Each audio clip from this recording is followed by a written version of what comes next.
Mesdames et messieurs, bonsoir et bienvenue dans ce nouveau numéro de Microscope. Les élections législatives du 2 juillet 2026 approchent à grands pas. Des élections qui reviennent, faut-il le rappeler, dans un contexte extrêmement difficile. Jamais les libertés n'ont été autant malmenées. Entre militants politiques et associatifs, lanceurs d'alerte et journalistes, ce sont plus de 200 détenus d'opinion qui croupissent aujourd'hui dans les prisons algériennes. Des partis politiques ont été suspendus, des associations de la société civile ont été dissoutes. Quant à la presse nationale, elle est progressivement transformée en simple relais de communication gouvernementale. Malgré cette situation explosive et face à un arsenal juridique répressif qui limite fortement l'activité des formations politiques existantes, les partis et les militants ont jugé utile de tenter l'aventure parlementaire, j'allais dire.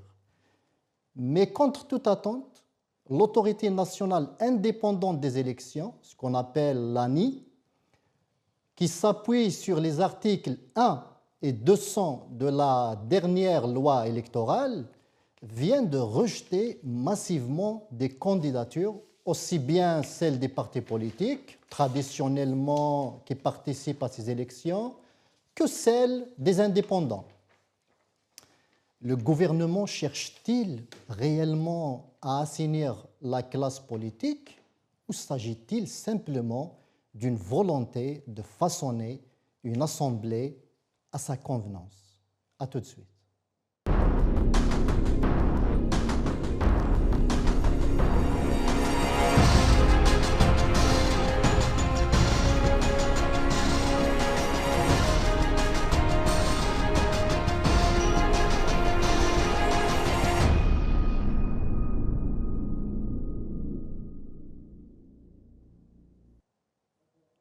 Élections législatives, le grand verrouillage politique est le titre de notre émission de ce soir.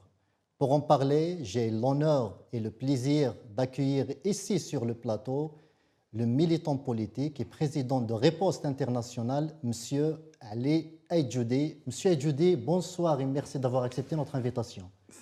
Merci Adel, bonsoir aux téléspectateurs et Azoul Aïssa. Et j'ai aussi le plaisir d'accueillir Maître Aïssa Rahmoun, avocat et militant des droits humains. Aïssa, bonsoir et merci d'avoir accepté notre invitation. Merci Adel, bonsoir. C'est toujours un plaisir d'être avec vous. Bonsoir c'est Ali, mais aussi aux téléspectateurs. Merci. Alors, commençons déjà par ces partis qui dénoncent ce rejet massif de leur candidature. C'est le cas du Front des forces socialistes, l'UFFS. Il dénonce, je cite, des décisions anticonstitutionnelles, infondées et injustifiables, prises sur la base de motifs fallacieux, d'interprétations abusives de la loi et de considérations étrangères à l'esprit même du droit et du pluralisme politique.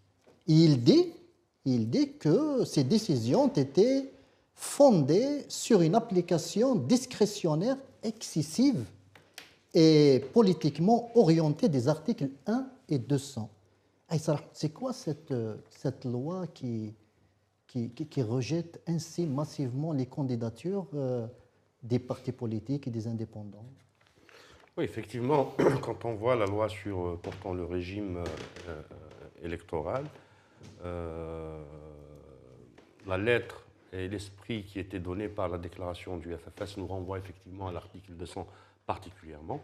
Je dirais que actuellement le régime est dans une logique d'introduire dans les lois organiques, dans le code pénal, dans les différentes législations qui organisent la vie politique, la vie citoyenne, des articles 87 bis partout. Parce que quand on vient à revisiter et à réviser l'article 200 de la loi portant régime électoral, il est dit clairement que tout candidat est exclu d'une compétition électorale s'il porte atteinte à l'intérêt national, l'utilisation ou proximité avec les milieux utilisant l'argent sale, réputation ou comportement pouvant attenter à la morale. Alors là, c'est incroyable. Quand on sait que dans un pays qui se respecte, il y a ce qu'on appelle la présomption d'innocence. Et parmi la plupart des candidats, on a vu ça pas seulement sur les listes du FFS, mais celles du RCD, des indépendants et même celles des partis politiques qui sont très proches du pouvoir. Ils ont déjà un mandat politique, que ce soit au niveau de l'Assemblée nationale, que ce soit au niveau des assemblées élues, tant API et les APC, ils sont déjà détenteurs d'un mandat, en plein exercice, à l'image du président d'API de Béjaïa, qui est actuellement que sa candidature, on a vu sa candidature rejetée. À l'image de Yassine Aïssiouane à Tizi Ouzou, qui conduisait une liste d'indépendants à Sirm.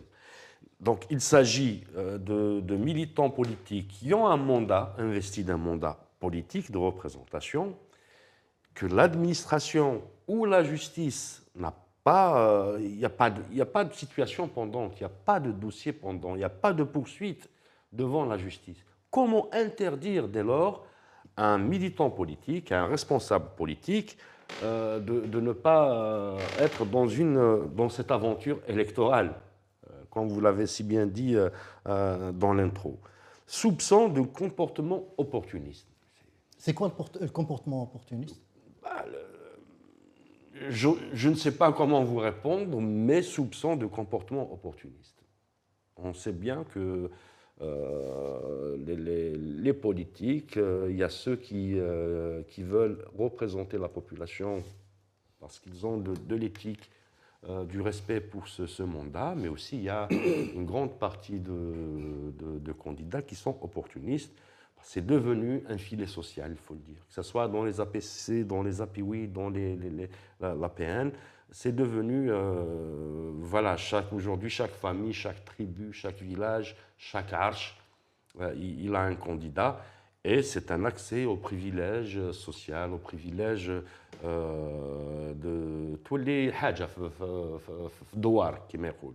Donc, quand on révise le texte en lui-même, et souvenez-vous, et après je pourrais revenir sur l'aspect juridique, tant le Conseil constitutionnel, mais aussi la conventionnalité, le respect de la Constitution, qui est violé dans cet article. Mais quand on parle de l'application discrétionnaire, cela renvoie, moi j'ai parlé avec des responsables politiques algériens, cela renvoie à des rapports qui ont été établis par les services de sécurité.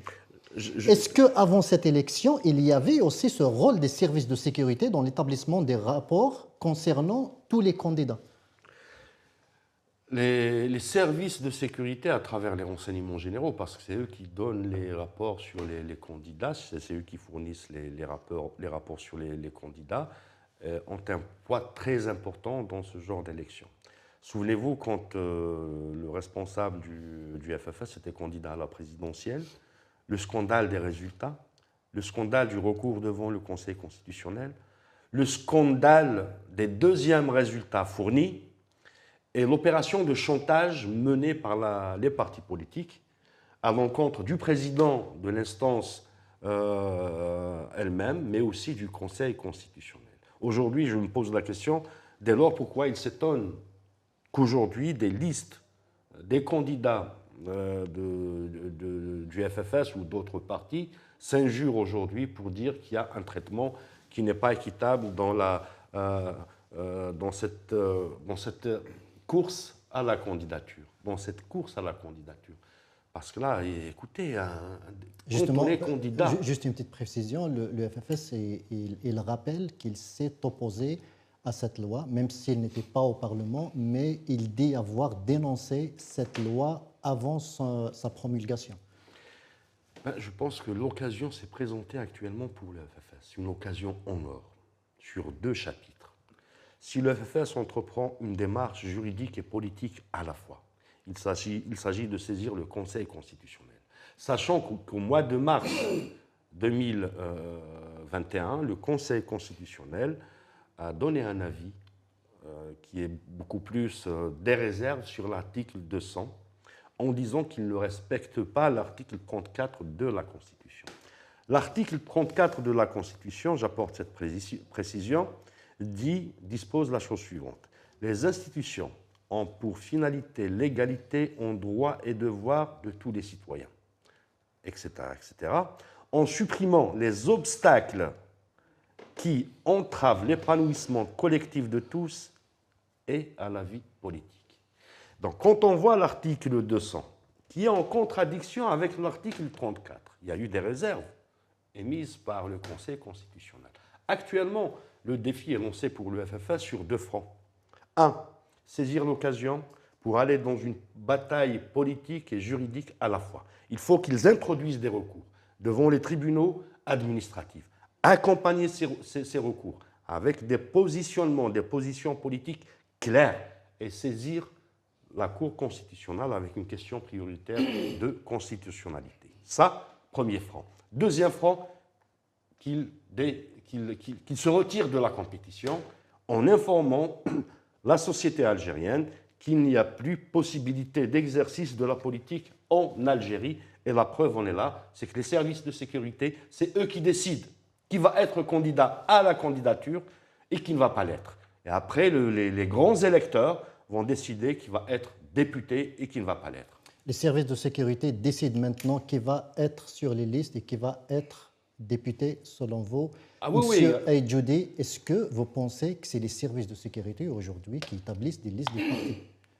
Écoute, d'abord, la création. Alors, la loi qui a été glissée par Saïd à l'Assemblée la plus illégitime dans l'histoire de l'Algérie, c'est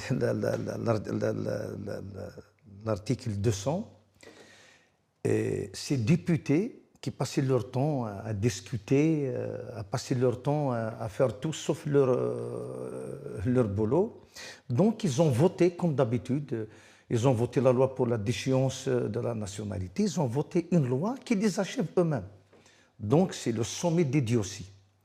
Alors l'ANI, elle a achevé le dernier, ce qui reste dans l'héritage de 1988. 88 quand même, il y a une ouverture, il y a des candidatures libres, la police politique à l'époque a perdu un petit peu, a chaviré, a perdu la main. Donc, Le contrôle. Oui. Mais aujourd'hui, d'abord, le pouvoir veut rénover, mais à sa manière. Il ne veut pas changer de méthode, rénover la classe politique dans le bon sens, c'est-à-dire il a des partis politiques qu'il gère. Hamas, le FLN, le RND, le Moustaqbel et tous les partis politiques microscopiques, et depuis un moment le FFS aussi. Donc, il n'y a pas eu réellement un débat. Même si il y a des partis politiques peut-être qui ont fait une déclaration, mais il n'y a jamais eu de débat. Quand des présidents de partis se déplacent pour animer des meetings, c'est pour parler de l'Algérie, des projets, de ceci, cela, comme si ils sont acteurs, alors qu'ils sont qu'une décoration, un décor pour la dictature. Donc, justement, à Riposte Internationale, vous parlez vous travaillez en fait sur l'indépendance de la justice, sur les prisonniers politiques et d'opinion, etc. Ces partis, justement, que ce soit le FFS, le RCD, le PT, les indépendants, le FLN, le RND, Jabhat al-Moustaqbel, etc., parlent aujourd'hui de recours. Ils appellent leurs candidats à introduire des recours. Est-ce qu'on peut attendre à ce que la justice, c'est-à-dire les tribunaux administratifs, fassent leur travail en toute âme et conscience et rétablissent ceux qui doivent être rétablis et éliminer ceux qui doivent être éliminés? Ben écoutez, je ne crois pas. Et je suis sûr que ça ne va pas se passer comme ça. Il n'y aura pas, c'est-à-dire de recours qui vont être satisfaits, c'est-à-dire des victimes qui vont être réhabilitées. Non. Le pouvoir a fait des victimes. D'abord, le pouvoir, il faut lui reprocher une chose. Pourquoi? Puisqu'il y a des gens qui sont malhonnêtes, qui ne méritent pas leur place au Parlement. Pourquoi ils ne vont pas limoger les députés actuels? S'ils n'ont pas reconduit ces députés, c'est qu'ils ont un dossier sale, c'est qu'ils traînent des casseroles. Pourquoi alors on ne leur a pas retiré la confiance, comme on a fait à Mohsen Blabès? Mais non, donc ils les laissent et puis on les punit. Donc le pouvoir, ce qui l'intéresse, c'est de changer les visages. Et le paysage politique est pratiquement au diapason du pouvoir. D'ailleurs, regarde l'un des rares partis, il faut le dire, parce que quand à chaque fois tu parles FFS, PT, il ne faut pas mélanger le RCD, le FFS et le PT. Parce que le RCD, depuis 2019, il était dans les rangs du Hirak. Il était dans les rangs de l'opposition. Ce n'est pas le cas de ces partis. Tu me parles de Louise Hanoun qui a accompagné Bouteflika pendant 20 ans et maintenant, à chaque fois, on la présente comme une bonne oratrice. C'est une femme qui fait partie de la police politique. Louise Hanoun fait partie de l'Aïsaba. Louise Hanoun fait partie des agents de Toufiq. Maintenant qu'il parle bien, qu'il maîtrise le verbe, je m'en fiche. Moi, je juge sur les faits et pas sur les paroles. Tout le monde prêche la belle parole. Bien sûr, mais dans le réel. Le FFS, à chaque fois, il parle durant la campagne électorale, en dehors de campagne électorale. Il y a un colloque sur Hossein Ahmed. Est-ce qu'on a parlé du passé Ahmed d'opposant à la police politique, au régime militaire? Est-ce qu'on a parlé du contrat de Rome? On n'a pas abordé le côté d'Aït Ahmed d'opposant. Est-ce qu'on a parlé durant ce colloque que Aït Ahmed n'acceptera pas qu'il y ait un colloque sans parler des détenus politiques, sans parler de cette injustice, sans parler de 8000 journalistes domestiqués, sans parler de 33 000 détenus depuis 2019. Très bien. Donc, on va y revenir, M. Aïdjoudi, mais avant de passer la parole à Aïssa Rahmoun, j'aimerais qu'on regarde ensemble cette vidéo. هذا الانسان اللي عنده مال فاسد نعم علاه نستناو حتى يجي يترشح نروحوا ليه نحاكموه قبل عنده مال فاسد نرفعوا عليه دعاوى قضائيه ونحركوا عليه نحركوا القانون في محاسبته على المال الفاسد علاش حتى يجي الانتخابات باش يقولوا تم مالك راه حتى قضيه التهرب الضريبي مثلا نعم. اليوم في الملف تاع المترشحين نعم. اللي تثبت عليه تهمه كما هذه نعم ما نخلوش نعم نروحوا نفعلوا معاه الاجراءات القضائيه نعم مش كيجي ينتخب نقولوا انت يا ولدي لان ممكن كاينه قراءات سياسيه ولا هندسات سياسيه قال انت عندك مال فاسد لا انا بالنسبه لنا هذه الامور ما تخدمش العمليه الانتخابيه. Très bien. Aïssa Rahmoun, pourquoi on ne traduit pas ces gens en justice avant qu'ils ne se portent candidats? Pourquoi on les laisse se porter candidats pour ensuite leur rejeter leur dossier? C'est une manière de les humilier? C'est quoi? Ça rime à quoi en fait cette opération? Actuellement, je pense qu'on est au degré suprême d'un comportement autoritaire. Et un comportement autoritaire, ce n'est pas le fait seulement de ne pas laisser un citoyen pourvoir à un poste au niveau d'une Assemblée nationale populaire. Ça a commencé bien avant cela. M. Aïdjoudi a évoqué les différentes lois, la loi sur la déchéance de la nationalité, la loi sur la mobilisation générale, l'introduction et l'amendement de l'article 87 bis, les articles du Code pénal allant de 96 jusqu'à 114, le durcissement législatif du cadre légal, mais aussi dans le champ pratique, dans l'aspect pratique. Et dans l'aspect pratique, quand on trouve aujourd'hui que des partis politiques tels que le MDS ou le PST ont été frappés de sanctions, tout à fait, et leurs dirigeants ont traîné devant les tribunaux, la classe politique s'est tue. Aucun parti, en fait, n'a dénoncé. Aucun parti n'a dénoncé. Ouais. Quand on trouve des syndicats dissous, menacés de dissolution, à l'image du CNAPEST... Et Hossein Ahmed, pour rappel, en 1962 déjà, avait dénoncé, en fait, il s'était opposé carrément à la dissolution du Parti communiste. En 1966. En 1966. Le CNAPEST, et quand on voit des syndicalistes emprisonnés et que la classe politique se tait, quand on voit que la Ligue algérienne de défense des droits de l'homme a été dissoute, les partis politiques se sont tus, Quand on voit le Rassemblement Action Jeunesse dissous, les partis politiques se sont tus. Quand on voit des Algériens, quand ils rentrent en Algérie, ils ne peuvent plus ressortir, frappés d'une mesure d'ISTN, la classe politique, elle se tue. Quand on voit SOS disparu, Nassera Dutour interdite de rentrer chez elle en Algérie, les partis politiques se sont tus. Aujourd'hui, qui va être solidaire avec les partis politiques? Qui va être solidaire avec ceux qui sont frappés aussi de dérives autoritaires comme celles qu'on est en train de vivre aujourd'hui? Parce que ce n'est pas à l'administration d'imposer au peuple ses représentants. C'est les représentants qui doivent élire les députés à l'Assemblée nationale. Donc on a perverti l'action politique, on a perverti le mandat populaire, on a perverti la volonté populaire. Et quand un État, quand un régime dissout ce qui est comme instance de médiation sociale, instance de discussion sociale, quand un régime interdit à un citoyen l'exercice de la citoyenneté, on est en face d'un État autoritaire. Pour ça, j'ai dit tout à l'heure, aujourd'hui, le défi... Donc il y a la même politique dans cette opération de purge et de rejet des candidatures. C'est une décision politique, réfléchie, délibérée et exécutée par l'administration. Souvenez-vous, quand il y a eu le transfert des prérogatives de l'ANI vers l'intérieur, le régime disait que ça va être seulement une gestion logistique des compétitions électorales. Mais aujourd'hui, c'est des services à travers les renseignements généraux. Et les renseignements généraux, ils dépendent de qui?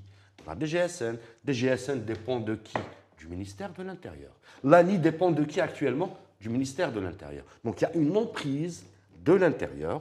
C'est vraiment caporaliser la vie politique en Algérie. L'article 196, je voulais revenir 196 de la Constitution. Avant l'article 196 de la Constitution, on a tous vu comment le FFS et le MSP ont accompagné Tebboune dans son deuxième mandat.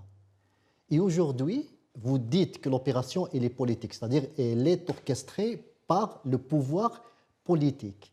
Le FFS et le MSP sont les premières victimes de cette opération. Oui, écoutez, c'est le syndrome de Stockholm que vivent actuellement ces deux formations politiques. Parce qu'aujourd'hui, je viens d'évoquer les questions, les QPC, les questions prioritaires de constitutionnalité, en essayant de les joindre à l'action politique, à la position politique. Je reviens à la saisine du Conseil constitutionnel qui est très importante. C'est un défi qui est lancé au président de la République, au président du Conseil de la Nation, au président de l'APN, au Premier ministre et 40 députés, ou soit 25 sénateurs. Voilà ce que dit la loi. Aujourd'hui, toute cette catégorie, cette classe politique, elle est devant ses responsabilités, quant à l'article 200. Plus que ça, les partis politiques qui se sentent lésés, ou même les listes électorales qui se sentent les listes indépendantes. Les listes indépendantes. Un recours devant une juridiction administrative, يا خويا نتبع السراق الباب دار. نتبع السراق الباب دار. Ils disent que voilà, aujourd'hui, on a fait الجزائر جديدة. Et que la loi est supérieure à toutes et tous. القانون فوق الجميع. تبعوهم الباب دارهم. Je suis d'accord, la justice n'est pas indépendante. Oui. Mais en action politique, pour un parti politique, dommage que la société civile... Il faut épuiser les voies de procédures. C'est normal. Oui, ils ont, voilà, il y a documenté les cas, parce que jusqu'à présent, il n'y a plus de presse indépendante qui va documenter le nombre de refus. Les pourquoi du refus. Les procédures, est-ce qu'elles étaient interjetées devant la juridiction administrative? Combien de recours? Quelles sont les décisions? Les commentaires sur les décisions et la saisine du Conseil constitutionnel. Ça, c'est un acheminement juridique qui est dans les règles de l'art. Après, l'interprétation politique, c'est du rôle de ces partis de se réapproprier leur identité. De se réapproprier leur identité, de se réapproprier leur histoire et d'être en face des citoyens. En fin de compte, un parti politique, mais je me suis trompé et je m'excuse. Très bien, on va y revenir. Dans le communiqué du RCD, justement, qui dénonce M. Djoudi, ses rejets de candidature, il dit la chose suivante. Nos candidats, nos militants et des milliers de citoyens mobilisés ont été confrontés à des refus arbitraires, à des entraves administratives répétées et à des obstacles délibérément dressés contre la validation des parrainages. C'est-à-dire un blocage et des entraves bien avant le dépôt des candidatures, c'est-à-dire même pour la signature des parrainages. Et avant le RCD, il y a eu le Gil Jadid et le Parti des travailleurs qui ont dénoncé à peu près ces obstacles et ces entraves à l'opération des parrainages. Est-ce que vous pensez que le pouvoir aujourd'hui n'a plus besoin de ces partis d'opposition, des travailleurs, etc., de participer à ces joutes électorales, alors que nous avons vu dans le passé le pouvoir politique qui fait tout pour que le FFS, le RCD, etc., participent à ces élections. Qu'est-ce qui a changé en fait? D'abord, il faut dire une chose. Le pouvoir est droit dans ses bottes. Il est dans sa logique. Il n'a jamais changé depuis 1962. Mais il n'a jamais rejeté des candidatures ainsi. Il n'a jamais montré... Parce que les rapports de force n'étaient pas en sa faveur. Parce qu'à cette époque, il y a des organisations quand même solides. Il y a une opposition qui tenait la route. Ce n'est plus le cas aujourd'hui. Très bien. Donc il les a d'abord anéantis. Absolument. Et le dernier qui est en train de subir, c'est le RCD. Le RCD il est encerclé. D'un clan, les anciens, d'un autre, les anciens chefs, et l'administration. Donc, il faut punir le RCD parce qu'il était à côté du Hirak. Il a boycotté les élections passées. Donc, il fallait lui faire payer ça. Donc, soit il rentre comme le FFS dans les rangs du pouvoir, soit il va encore subir. On a vu comment Mohsen Belabès a été exclu de l'Assemblée du Parlement sans qu'il y ait de véritables raisons, c'est-à-dire il n'y a aucun procès sérieux qui justifiait l'exclusion de Mohsen Belabès. Donc le RCD est en train de subir une sorte de revanche. Absolument. Le RCD est en train de subir de tous les côtés parce qu'il faut lui faire payer ses positions d'honneur. D'abord, il faut dire que le pouvoir envisage une purge, une véritable purge. D'abord, une purge dans les partis politiques. Il faut dire que la police politique n'a pas attendu 2026 pour intervenir. Vous avez vu l'ancien préfet de Annaba qui te dit l'Arbi Belkhair m'a appelé pour dire ne touchez pas les 5 premiers. Et tu peux toucher à partir du 6e. Et il a reconnu que Hamas a eu tous les sièges. Et on a dépossédé le Hamas, ils ont donné 5 députés au RND, et il avoue que seul un siège a été gagné par Ben Salah. Donc le pouvoir était un spécialiste de la fraude et de la manipulation. Donc il a fait une purge d'abord dans ses propres rangs. Hamas, le FLN, le RND et le Mustaqbal.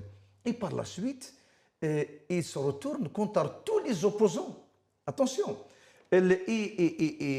Nous avons vu comment il a éliminé pratiquement les éléments les plus actifs de la liste de Aïswan. Yassine Aïswan. Yassine, bien sûr. C'est quelqu'un qui a fait de l'opposition à la POI et c'est quelqu'un qui a mené un combat et qui était dans la peau d'un opposant. Il a malmené l'administration. Alors, il est membre de la POI, c'est-à-dire il est légitime. Il est membre du Parlement régional. Ben, rien n'empêche, lui et ses amis, ils ont été punis. Il y a Hakim Sahab, qui a fait 2 mandats députés. C'est incroyable. J'ai cru que c'est... Alors, il était député. Ça veut dire qu'il était légitime, qu'il a été élu démocratiquement, surtout en Kabylie. Vous pensez que Hakim Sahab est en train de payer le prix de sa défense des détenus politiques et d'opinion? Il n'y a pas que lui. Mohamed Dewan Nourane et Hamou Boundi, vous pensez qu'ils vont laisser les gens qui ont passé de la prison, qui soutenaient le Hirak, qui ont un projet tout à fait opposant à celui du pouvoir, d'accéder à l'Assemblée nationale. Vous pensez que si on avait ces personnes à l'Assemblée nationale, la loi sur la déchéance de la nationalité va passer comme ça inaperçue? Jamais. Avec un Mohamed Dewan Nourane, avec un Iswan, avec un Hakim Sahab, jamais. Mais ils sont en train de punir tous les opposants. Moi, ce qui me désole, c'est que malgré toute cette violence contre l'opposition, ils sont tous victimes du même bourreau. Eh bien, ils n'arrivent pas à se mettre d'accord sur une pétition, sur une déclaration, sur une action. On va arriver. Donc lorsqu'on va dire sur ça, effectivement, c'est très important. Et là, souvenez-vous, au lendemain de l'élection présidentielle, le responsable, le chef de file du MSP et du FFS ont commenté l'élection, leur parcours durant la campagne électorale, les résultats après le recours, en disant « Laqad najahna ». On a réussi. Ça nous rappelle la phrase assassine de Mqdad Sifi qui était reprise par les deux formations. On a gagné dans le sens où nous avons pénétré le cœur des Algériens, la conscience, c'est l'éveil politique, on a réussi à mobiliser des populations, etc. etc. Et les élections présidentielles, c'était en 2024, fin octobre 7 septembre 2024. Très bien.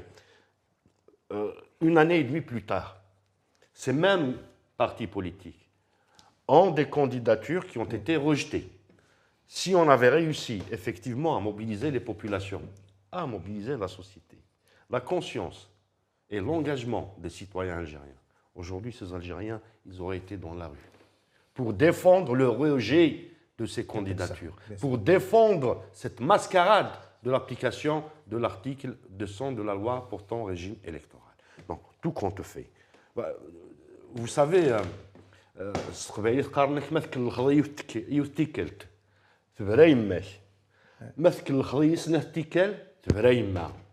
et on se retrouve devant cette situation où les gens aujourd'hui n'ont pas compris qu'ils étaient enrôlés dans la farine, qu'ils étaient utilisés, manipulés par l'administration, par les décideurs politiques lors de l'élection présidentielle, et une année et demie après, la même chose. Donc ils étaient aussi enrôlés dans la farine avec le rejet comme de vulgaires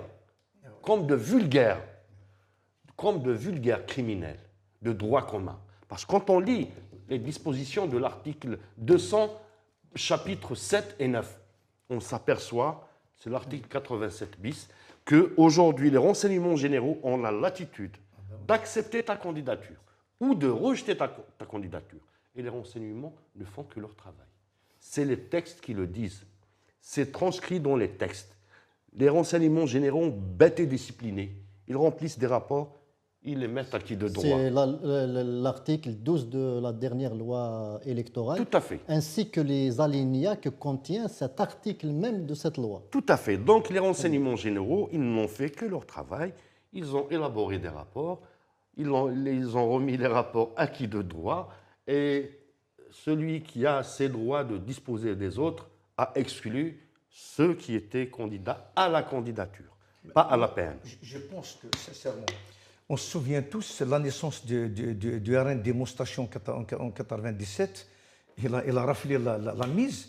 Il y a eu des manifestations. Saïd Saadir, Jeddaï, Mahfouz Nahnah. C'était unanimement dénoncé par la classe politique. Toute la classe politique. J'approuve, c'est-à-dire moi je rêve de ce moment. C'est-à-dire malgré les divergences qui caractérisaient les acteurs politiques de l'époque. Un seul ennemi, parce que ce n'est pas un adversaire, un seul ennemi, c'est le pouvoir militaire, c'est la police politique.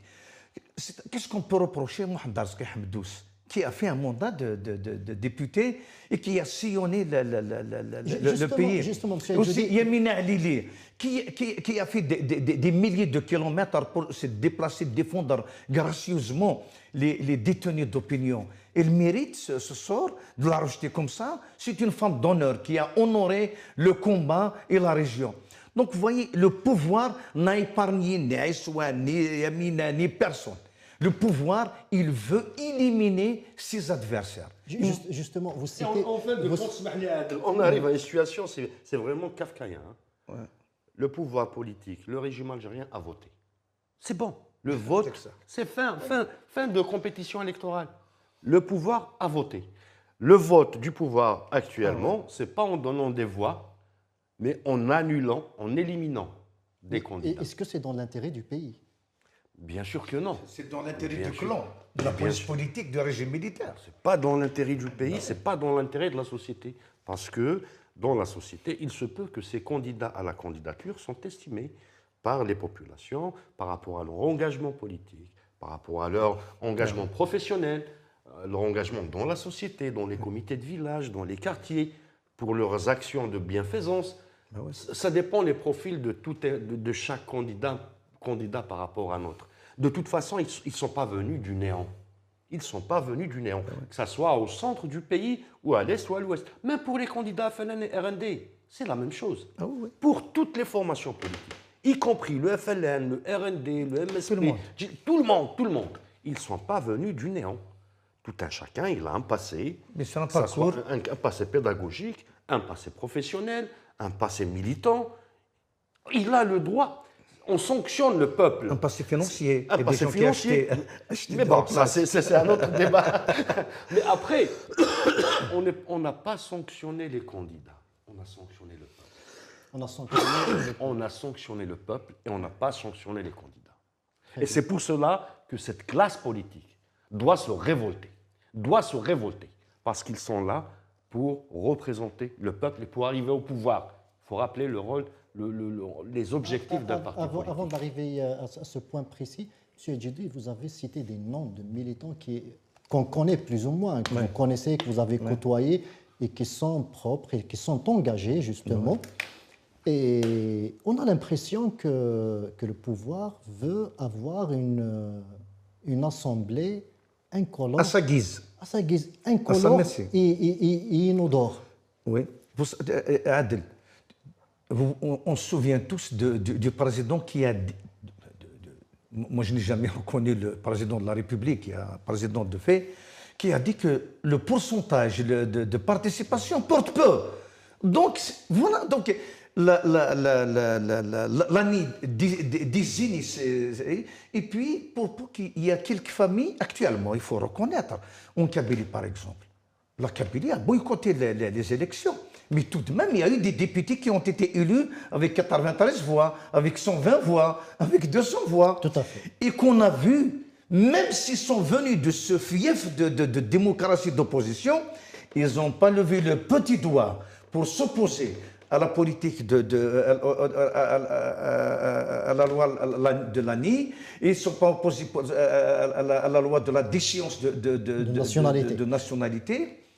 Donc d'abord le pouvoir, la première stratégie, il a actionné l'effritement des partis politiques. Il les a affaiblis, parce qu'il faut reconnaître qu'à l'époque, les partis politiques, c'est tout qui désigne. Il y a une grande dynamique.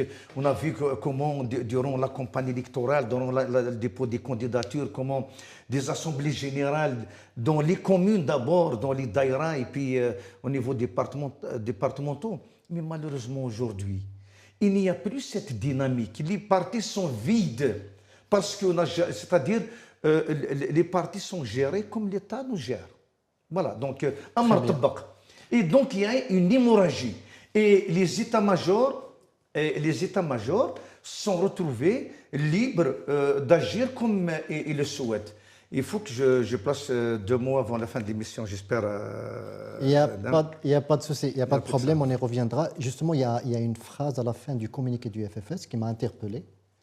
Par ailleurs, le FFS se réserve le droit de prendre au moment qu'il jugera opportun les décisions qui s'imposent.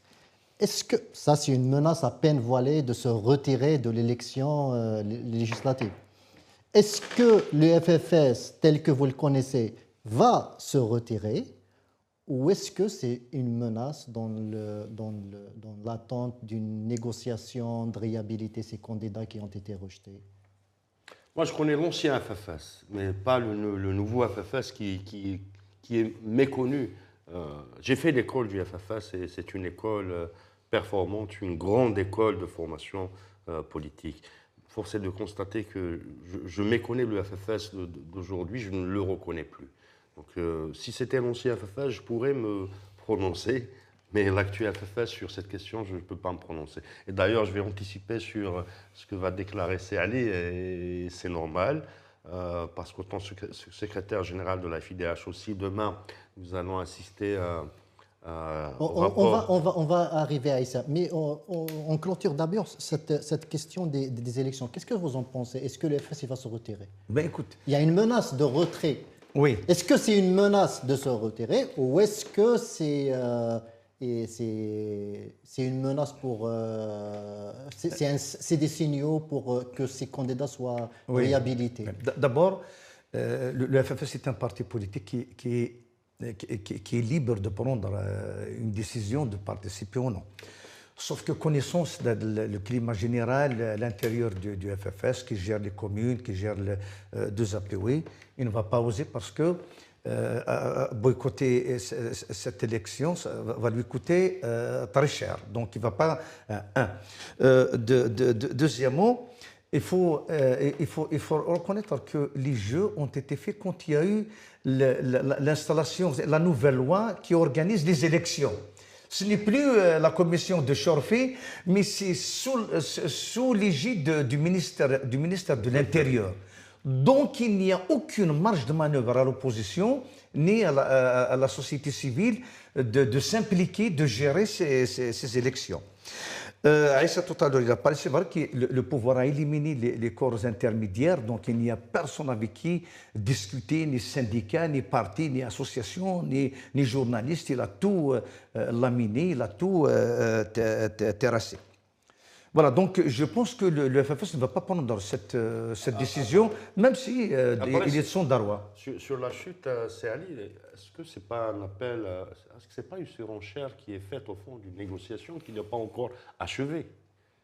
Dont il n'a pas encore eu gain de cause. Mais bien sûr, il se peut qu'il va se retirer ou bien entreprendre une procédure judiciaire devant les tribunaux compétents qui sont les juridictions administratives et l'accompagner politiquement. Ça, c'est une démarche. Le retrait et la dénonciation, revenir à la rue, est une démarche, mais ça peut être aussi une déclaration de surenchère. Juste une parenthèse, je m'excuse à ça. Moi, je ne crois pas au discours des campagnes électorales. C'est du vent, des menaces, on va changer, et par la suite, les résultats. On connaît 2%, 5%. Non, mais malheureusement, c'est-à-dire les discours. Ma question, M. Adjoudi, c'est que dans le cas d'un retrait, est-ce que le FFS a les cadres aujourd'hui qui peuvent prendre à bras le corps cette décision? Nous nous rappelons de 1999, lorsque le FFS, avec les autres candidats, ont initié le retrait collectif des 6 de l'élection présidentielle. C'est notre époque. C'est notre époque. Ça ne peut plus se reproduire. Très bien. Voilà. Vous savez, en 1948, il y a eu des élections législatives en Algérie, sous le colonialisme français. Ouais. Il y avait des listes des Européens et assimilés, d'un côté. Il y a eu des listes des indigènes. Ouais. Il y a eu la même chose, des rejets de candidatures massifs. C'est ce qui a précipité le 1er novembre. C'est ce qui a précipité le 1er novembre. Ouais. Est-ce que nous ne sommes pas en train de vivre cette période? Est-ce que ça ne va pas inciter justement les partis politiques à s'unir pour une fois et aller vers un 1er novembre, bien sûr démocratique et pacifique? Moi, je le souhaite vivement, même si aujourd'hui la capacité des partis pour mobiliser est très limitée. Il faut reconnaître, il est très limité la capacité des partis politiques. Parce que d'abord, le pouvoir les a cassés. Le pouvoir lui-même a reconnu qu'il y a un département au sein de la police politique qui a été chargé de casser, d'infiltrer les partis politiques. Ça fait depuis trop longtemps que le pouvoir passe son temps à créer des insurrections dans les partis politiques, de les casser, de les discréditer. Donc je pense que je ne pense pas que les élections vont se dérouler comme le peuple le souhaite. Et je ne pense pas que les partis politiques, d'abord avec cet effritement, par exemple à Tizi Ouzou, il y a plus, je pense qu'ils ont avancé un chiffre de 200 listes qui ont été initiées, même si ce n'est pas tout le monde qui a réussi à récolter voilà, donc vous pensez qu'avec ça va devenir un député de son village, de ses parents, voilà, tellement il y a l'effritement et le pouvoir. Il a une marge de manœuvre pour manipuler. Je vous donne par exemple un exemple. Wahab Beitman Hilath, qui a été élu, l'ancien maire de Tizi Ouzou, qui a été élu député. Et après, ils ont constitué un groupe d'indépendants au sein du Parlement. Et lui, par la suite, il est devenu chef du groupe. Est-ce qu'il a fait quelque chose? Est-ce qu'il s'est opposé à la déchéance de la nationalité? Est-ce qu'il s'est opposé à cette loi, à l'article 200? Juste pour vous dire que moi, je ne crois pas trop aux listes indépendantes parce qu'il y a trop d'opportunistes qui essayent de casser les véritables militants. Parce que la liste où il y a Hakim ou Iswan ou Yamina Alili ou Bokhorouf, c'est des militants qui ont apporté. Ça ne veut pas dire que je partage avec... À Ouargla, par exemple, le FFS a mis des militants qui sont issus du comité national des chômeurs de 2013, comme Abdelmalek Aïbek, et à qui on a rejeté les candidatures. Ben oui. Vous pensez que le FFS, même s'il essaye de se rapprocher, le pouvoir va lui offrir le pouvoir sur et le danger aussi, il est à quel niveau? Ce n'est pas seulement le fait d'éliminer ces militants qu'on avait cités. Le fait d'autoriser d'autres militants à être candidats à la candidature. C'est-à-dire, après, les gens ils vont les indexer. Voilà, on vous avait dit, ils travaillaient avec eux. Donc voilà comment on arrive à atomiser le mandat populaire, diaboliser le mandat populaire et atomiser la société en fin de compte. Et anéantir les partis politiques. Absolument. Tout à fait. Monsieur Edjoudi, donc, Riposte Internationale a préparé un rapport annuel pour l'année 2025 sur la question des droits humains en Algérie. Il sera exposé demain en collaboration avec le CFDA, le collectif des familles de disparus en Algérie, que préside notre ami Nasser Adoutour. Il y a quoi dans ce rapport en réalité? Si vous pouvez le résumer. D'abord, pour annoncer que Hassan Bourras, qui a fait une grève de 25 jours, une grève de faim, et à qui le pouvoir n'a pas répondu ni réagi. Il était livré. D'ailleurs, des fois, il n'a même pas le droit d'être consulté par un médecin. Donc, sa maman qui l'a menacé en disant que soit tu arrêtes, parce qu'il sait bien, elle connaît la santé de son fils, soit tu arrêtes cette grève, soit j'entame aussi une grève comme toi. C'est un chantage, voilà. Donc il sait bien que sa maman qui a la santé très fragile, comme lui. Donc je suis très heureux que Hassan Bourras, que je salue, le courage, a arrêté sa grève de faim, mais aussi dans l'indifférence totale de ces partis politiques, de ces soi-disant opposants, comme le disait Matoubet Félicier fort bien, quand quelqu'un est sur la voie du cimetière et les gens ils se taisent, ils font semblant, circulent, il n'y a rien à voir. C'est ça la réussite du pouvoir. Il nous humilie et puis dans le silence. Alors, pour nous, donc, c'est un travail qui a été entamé depuis plus de 7 mois. Alors, demain, ça sera la présentation du rapport dans sa globalité, dans les détails, les différentes lois qui ont été votées, la situation des détenus, la justice qui est sous les ordres de l'exécutif, ouais. voilà. Mais surtout les nouvelles lois qui ont été votées, la déchéance de nationalité, la mobilisation générale qui est pratiquement un coup d'État, c'est la mise du pouvoir civil sous l'autorité militaire. En fait, 2025, c'est l'année où toutes les lois scélérates ont été Absolument. votées. C'est l'accélération. C'est l'accélération. Et c'est la clôture. C'est-à-dire il n'y a rien à verrouiller encore. C'est-à-dire Tebboune a réussi à tout verrouiller et à mettre la société à genoux. Donc aussi la situation de la justice, mais on ne parle pas souvent des avocats. C'est vrai qu'il y a 49 000 avocats, mais sur ces 49 000, il y a quand même au moins une trentaine à une quarantaine d'avocats qui ont honoré la corporation. Et certains ont été tués, comme Zdam, et couverts comme, par un accident. Déguisés sous forme d'accident. Et beaucoup d'avocats ont été emprisonnés, ont été humiliés, ont été poursuivis. Et parmi eux, Aïssa qui se trouve à l'exil, parce qu'on parle des autres. Et Très bien. Donc, c'est tous les STN, aussi les interdictions d'entrer ou de sortir. Et surtout, la fermeture des derniers espaces de liberté. Ouais. Tout à fait. Donc, c'est la situation générale des droits humains dans ce rapport. Il sera exposé demain à Paris. Et ce sera à la Bourse du Travail de Paris, demain à partir de 14h. Très bien. Même s'il y a la canicule, il y a beaucoup d'eau à la salle. Merci. Ça sera avec plaisir de passer vous voir et d'écouter ce que vous allez nous raconter durant cette conférence de presse. En moins d'une minute, Aïssa Rahmoun, nous arrivons à la fin de cette émission.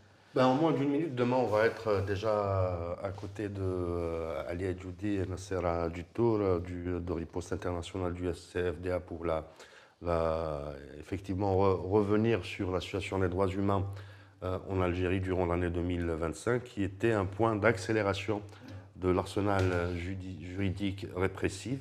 Et l'un des arsenals juridiques, justement, on vient de l'évoquer aujourd'hui, c'est le fameux article 2 de cette loi organique régissant le régime électoral. Un cri de cœur et de raison à la fois, soit pour les autorités du pays, mais aussi à la classe politique. Parce que la classe politique, elle est censée être ce miroir par lequel les citoyens peuvent se reconnaître. Et quand ils n'assurent pas ce rôle, le miroir se brise. Mais quand ils excèdent pour assurer ce rôle, en se rapprochant du pouvoir, ils deviennent narcissiques. Très bien. Merci Aïssa Rahmoun. Vous êtes militant, avocat et secrétaire général de la FIDH. Monsieur Ali Adjoudi, président de Riposte Internationale. Chers téléspectatrices, chers téléspectateurs, nous arrivons à la fin de cette émission. Je vous donne rendez-vous le lundi à la même heure.